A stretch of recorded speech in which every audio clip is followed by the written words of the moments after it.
네, 안녕하세요. 동포세계 김용필입니다.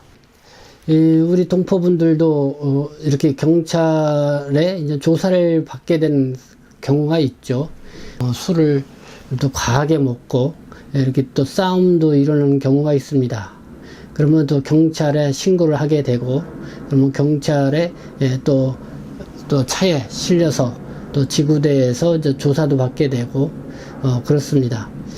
그렇게 되면은 좀 동포분들 하는 얘기가 경찰서에 가서 조사를 받고 있는데 제대로 조사를 받은 건지 모르겠다. 좀 편파적으로 경찰이 대하는 것 같다. 동포라고 또 외국인이라고 좀 제대로 수사를 안 하고 그냥 건성건성하는 것 같다. 그리고 또 이게 좀 내국인들과 또 이렇게 이제 마찰이 빚었을 때는 그런 얘기들을 합니다. 외국인이라고 내국인, 그러니까 한국 국적을 갖고 있는 내국인 편을 경찰이 드는 것 같다. 이렇게 생각을 하시는 그런 분들도 더러 있습니다. 근데 경찰 수사가 편파 수사냐 아니냐 하는 것은 한쪽 이야기만 듣고는 사실 판가름하기가 쉽지가 않죠. 항상 사건이 일어나게 되면은 그 당사자들은 서로 자기 입장에서 이야기를 하게 되고 또 생각을 하게 되기 때문에 그래서 경찰이 편파 수사를 할 일은 없다. 저는 그렇게 생각을 하게 되는데, 그러나 이 조사를 받고 그런 사람들의 입장에서 보면은 뭔가 그래도 이렇게 경찰 조사가 좀 편파적인 거 아니냐 이렇게 느낌을 받는 분들이 적지 않게 있는 것 같습니다. 이와 관련해서 오늘 지금 최근 한국 사회에서 큰 화두를 불러일으키고 있는 사건을 여러분들에게 하나 좀 말씀을 드리고 싶습니다. 바로 뭐냐면은 이용구 차관의 이 택시기사 폭행 사건인데요. 하도 이 한국 언론 방송에서 시끄럽게 지금 이렇게 나오고 있으니까 동포분들도 다들 자의듯 아니면은 어쩔 수 없이 이렇게 관심을 갖게 되는 사건이 아닌가 생각이 듭니다. 이 사건은 여러분들이 아시겠지만은 좀 개요를 제가 다시 정리해서 말씀을 드리면은요. 그러니까 이용구 지금은 법무부 차관이죠. 차관으로 지명된 지 얼마 안 됐죠. 그러니까 11월 6일 그때는 변호사 신분이었습니다. 그래서 밤늦게까지 어떤 모임을 갖고 술에 좀 만취가 돼서 택시를 타고 아파트인 집으로 가다가 중도에 이렇게 술김에 자기들 모르게 택시의 문을 열었다 닫았던 그런 상황이 있었던 것 같습니다. 그러니까 여기에 이제 택시기사가 이제 주의를 주었겠죠. 그러자 이제는 택시기사에게 욕설을 하고 그리고 이 운행 중인 이 택시기사의 목을 조르는 그런 폭행 행사가 사건이 이제 일어나게 된 것입니다. 그래서 이 경찰에서는 이거는 이 특정범죄 가중처벌법에 저촉되는 그런 중범죄이다.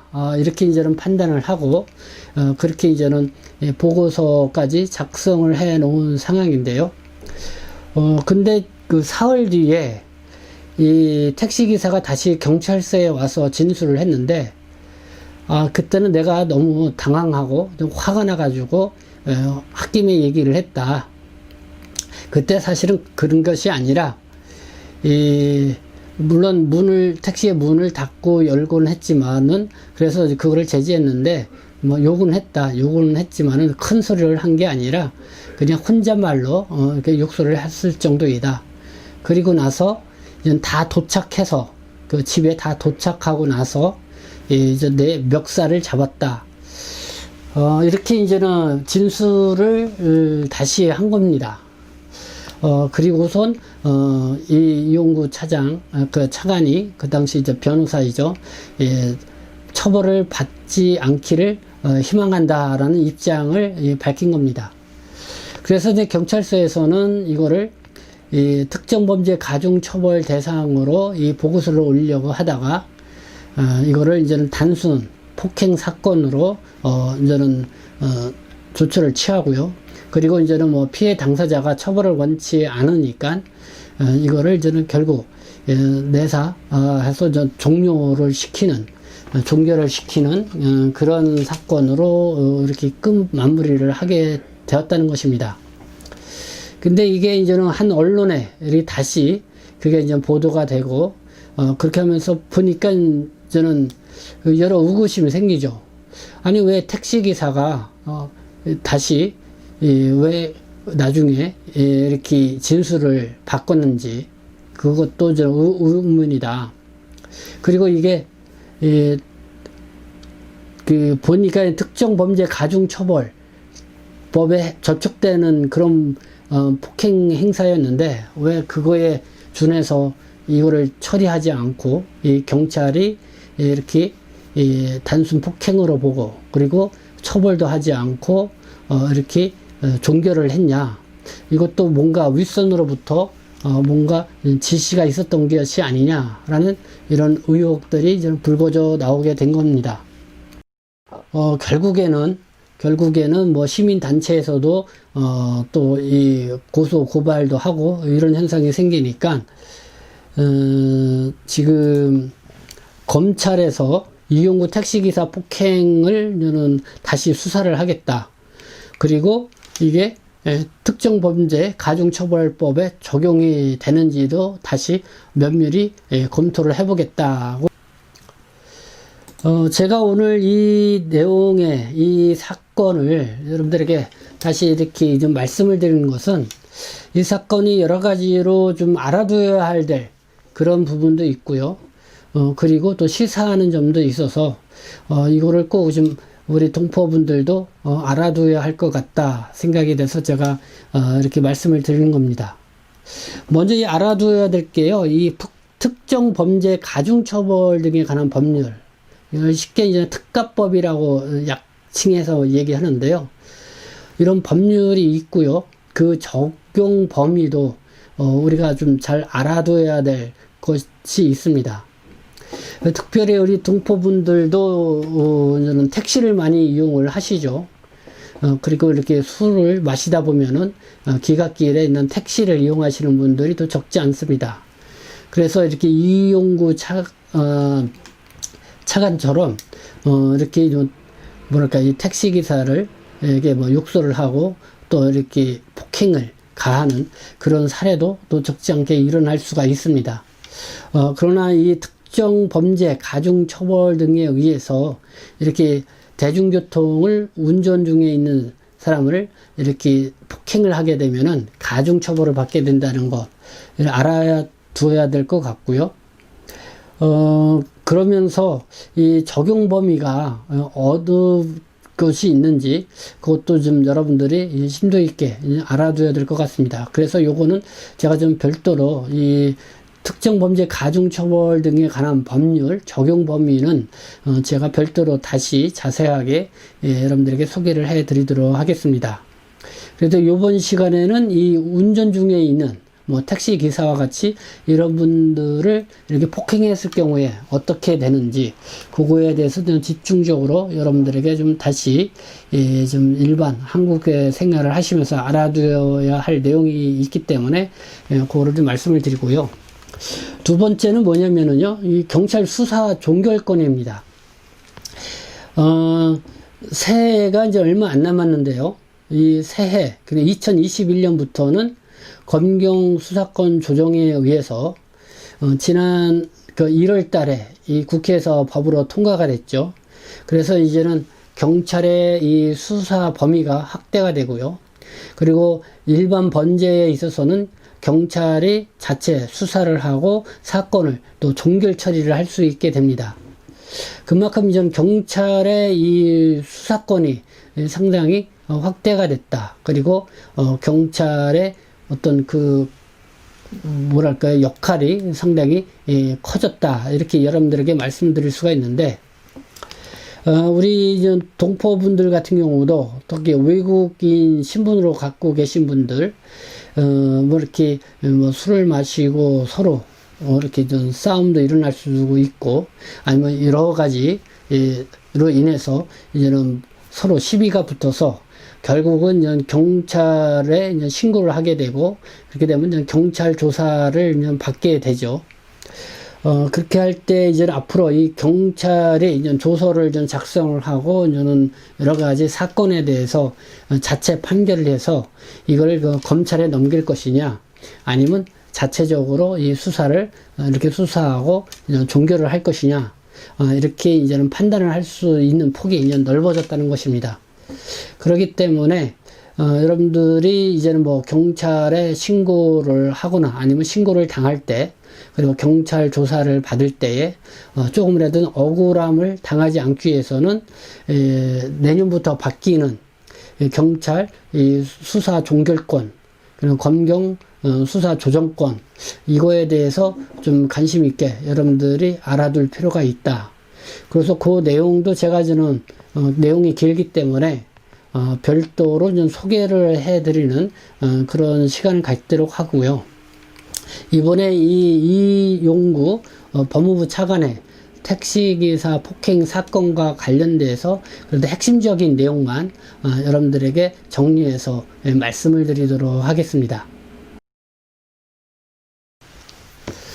네, 이번 사건에서 주목해서 봐야 할 사항이 이제 몇 가지가 있는데요.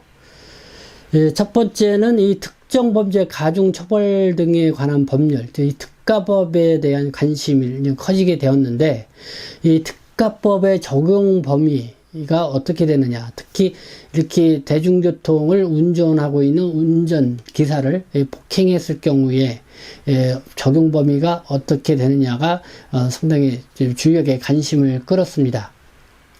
이 두 번째는 이용구 차관 사건을 보면서 여러 의구심이 생기는데, 이 택시 기사의 진술이 왜 달라졌는가, 그리고 또 경찰서에서 사건을 처리하는 과정 등에 뭔가 뭐 윗선으로부터의 지시라든가 뭔가 이 뒷백이 작용한 것이 아닌가라는 이런 의구심이 일었습니다.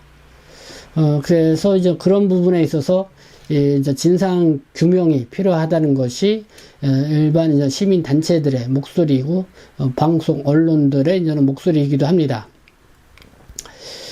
이와 관련해서 이제 또 비슷한 시기에 또 이런 사건이 있었습니다. 한 40대 남성이 지난 11월 10일 오전 0시 15분께 이 술에 취한 상태에서 서울 강북구 번동에서 마스크를 쓰지 않은 채 택시에 타려다가 택시 기사가 마스크를 써달라 요청을 하자 욕설과 함께 해당 기사의 얼굴을 주먹으로 3차례 때리고 손목을 비틀었다. 그래서 이 택시 기사의 신고를 받고 출동한 경찰은 바로 이 남성의 현행범으로 검거를 하고요, 조사를 했다. 그리고 이 남성은 특가법상 운전자 폭행 혐의로 이달 이 검찰에 송치가 되었다는 것입니다. 그러니까 이게 이용구 차관의 그 택시기사 폭행 사건하고 거의 비슷한 시기에 이렇게 또 40대 남성에 의해서 이루어진 이 사건. 근데 비슷한 사건인데 이 40대 남성은 특가법상 이제 운전자 폭행 혐의로 이제 검찰에 송치를 되었다. 그러니까 이제 법적 처벌을 좀 받게 되겠죠. 이 특가법을 보면은요, 제5조에 이 대중교통 운전자에 대한 폭행 등을 가중 처벌하도록 하는 법 조항이 나오고 있습니다. 그 내용을 좀 보면은요, 이런 내용입니다. 그러니까 운행 중인 자동차의 운전자를 폭행하거나 협박한 사람은 5년 이하의 징역 또는 2천만 원 이하의 벌금에 처하도록 하고 있다. 이 특가법이 적용될 경우 단순 폭행 사건과는 달리 피해자의 의사와 상관없이 이 처벌하게 되어 있다는 점. 그리고 2015년에는 이 운전자가 여객의 승차, 하차 등을 위하여 일시 정차한 경우를 포함한다는 내용이 추가되었다는 것 정도를 알아두셔야 될 것 같습니다. 또 이 헌법재판소가 지난달 그 특가법의 운전자 폭행 가중처벌 조항의 합헌을 결정을 했는데, 일시 정차한 택시라고 해도 계속 운행이 예정되어 있어서 운전자 폭행, 협박은 사고로 이어질 가능성이 충분하다고 판시를 하였다. 요거를 이제 연합뉴스에서도 이렇게 좀 보도를 하고 있는데요. 그러니까 이 이용구 차관의 그 택시 기사 사건은, 그러니까 택시 기사가 사건 당일에는 운행 중에 있을 때 욕설을 하고 또 이렇게 목을 잡고 폭행을 가했다 이렇게 했고, 그 다음에 이제 사흘 뒤에 다시 경찰에 가서 진술을 할 때는 뭐 욕설도 했지만 혼잣말을 하듯이 했고, 그리고 차가 멈춘 상태에 있을 때에 멱살을 잡았다, 뭐 이 정도로 이렇게 진술을 바꿔서 했습니다. 근데 이 법 해석을 하시는 이 법률 전문가들에 의하고, 그리고 이렇게 연합뉴스가 지금 제가 말씀드린 것처럼 이런 거에 따르면은 이 차가 멈춘 상태에 있다 하더라도 바로 이 가중처벌 조항에 해당될 수 있다라는 것이 지금 이렇게 헌법재판소에서도 그렇게 이제 판시를 했다 이렇게 나오고 있습니다. 그렇기 때문에 이 택시기사가 진술을 번복을 했지만은 이용구 이 차관은 이 당시 정확하게 경찰의 조사가 이루어지고 그랬다면은 특정범죄 가중처벌법에 적용되는 그런 상황이었다 이렇게 볼 수가 있는 것이죠. 그래서 여러분들이 여기서 알아두실 것은, 운전 중에 있는 대중교통 기사를, 택시 기사라든가 뭐 운전기사를 폭행하는 것뿐만 아니라 차가 잠시 일시 정차하고 멈춘 상태에서, 그래서 계속 이제는 운행을 하고 있다가 잠깐 일이 벌써 멈춘 상태에서도 이 폭행을 가하게 되면은 역시 이 가중처벌을 받을 수가 있다. 그 가중처벌은 뭐 5년 이하의 징역 또는 2천만 원 이하의 벌금에 처할 수가 있다라는 것, 이거를 이제 시사점으로 잘 보여주고 있는 것 같습니다. 그리고 세 번째는요, 앞서 말씀드린 것처럼 이 특별히 관심을 가져야 되는 게 검경 수사권 조정에 따라서 이 새해부터는 경찰이 1차 수사 종결권을 행사하게 된다는 것입니다. 근데 이용구 차관의 이번 이 택시기사 폭행 사건에서 결국은 이용구 차관을 봐주기 수사한 것이 아니냐 하는 이런 의혹을 이제 불러일으키고 있다는 것입니다. 이것 때문에 뭐 경찰이 이렇게 자기 입맛에 따라서 수사하고 사건을 종결을 하는 그런 사례가 아니냐라는 이런 또 의심을 품게 되는 것입니다. 이거에 대해서 이제는 경찰서에서는 뭐 이렇게 얘기를 하고 있습니다. 그러니까 이용우 차관의 경우는 좀 상황이 좀 달랐다. 그러니까 이 40대의 앞서 그 남성 같은 경우는 승차해서 바로 택시를 몰고 가려고 할 때 이제 벌어진 거고, 이용구 차관은 그 택시기사가 사흘 뒤에 다시 진술한 내용을 토대로 본다면은 차가 멈추고 이제는 이용구 차장은 차에서 내려서 좀 집으로 들어가려고 하는 그 찰나에 이제 이루어진 것이다. 그렇기 때문에 이 상황이 다르고 이 특가법을 그래서 적용을 하지 않았다. 뭐 이렇게 이제는 해석을 하고 있습니다.